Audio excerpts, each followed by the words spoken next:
देश के प्रधानमंत्री नरेंद्र मोदी ने हमेशा ही सभी को देश की साफ सफाई के लिए प्रेरित किया है। गुजरात भी उनके दिशा निर्देशों पर आगे बढ़ते हुए स्वच्छता का विशेष ध्यान रखता है।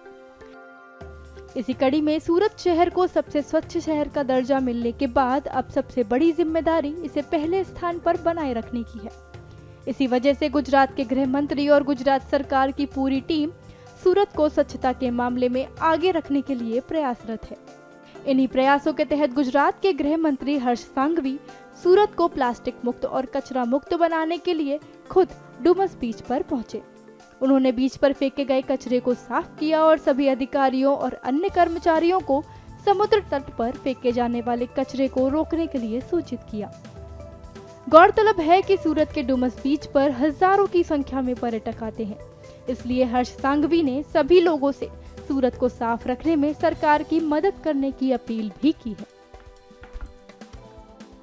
प्रधानमंत्री श्री नरेंद्र मोदी जी द्वारा देश के 125 करोड़ लोगों के साथ मिलकर स्वच्छ भारत संकल्प की जो शुरुआत की गई थी, सूरत के प्रोजेक्ट सूरत ग्रुप द्वारा पिछले कई सालों से लगातार हर रविवार को इसी प्रकार से अलग अलग संस्थाओं के साथ मिलकर सूरत शहर के तापी नदी एवं डुमस के ये समंदर के तट पे हर रविवार को शहर के युवाओं को प्रेरित करके, खास करके समंदर और नदी के जो तट है उसको प्लास्टिक फ्री करने के संकल्प को आगे बढ़ा रहे हैं। मैं इन युवाओं के साथ पिछले कई सालों से जुड़ा हुआ हूं। मैंने इनको नजदीक से काम करते हुए देखा है।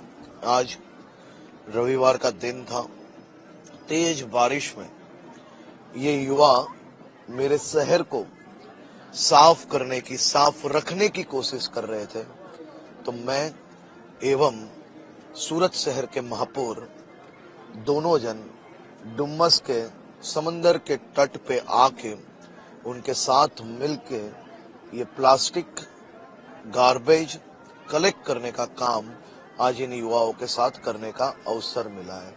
ये युवा मेरे शहर के एवं देश भर के नागरिकों को प्रेरणा दे रहे हैं। ये हर रविवार को अपनी नींद से जाग के और काम छोड़ के 2-2 घंटे यहाँ काम करते हैं। लोगों को संदेश देते हैं कि समंदर के ये तट पे आप अपने परिवार के साथ हर वक्त घूमने आते हो, ये समुंदर के तट को आप साफ रखिए। और ये युवाओं का काम मोदी जी द्वारा अपनी मन की बात में भी बहुत ही अच्छी तरह से मोदी जी ने इनकी बातें रखी, देश भर के युवाओं को इनके विषयों की माहिती दी, जिनके माध्यम से ये युवाओं को और प्रेरणा मिली है। इनके खास करके आयोजक मैं आकाश भाई के साथ मिलके आज ये कार्यक्रम में भाग लेने का अवसर प्राप्त हुआ। कहीं बड़ी संख्या में लोग आज जो यहाँ पे सैलानी थे वो भी ये मान रहे कि वो जहाँ प्लास्टिक, दूध की थैली, पूजा अर्चना के लिए जो समंदर में नदी के पास जो दूध की थैलियां डालते हैं, फूल डालते हैं, उसके साथ प्लास्टिक की थैली डालते हैं, वो समुद्र की तेज लहरों के साथ आके यहाँ पे जो इकट्ठी होती है उसके कारण मात्र गंदगी नहीं होती है, लेकिन यहाँ पे प्लास्टिक पॉल्यूशन भी इतनी ही बड़ी संख्या में होता है। ये रोकने के लिए महानगर पालिका एवं प्रोजेक्ट सूरत दोनों साथ में मिलके तापी नदी एवं डुमस की ये समंदर जो है वो साफ करने का प्रयास कर रहे हैं। प्रधानमंत्री नरेंद्र मोदी द्वारा शुरू की गई मुहिम और स्वच्छता के इस अभियान को अब गुजरात के सभी शहरों में लाया जाएगा, ताकि सूरत के साथ साथ गुजरात के हर शहर को साफ सुथरा बनाया जा सके।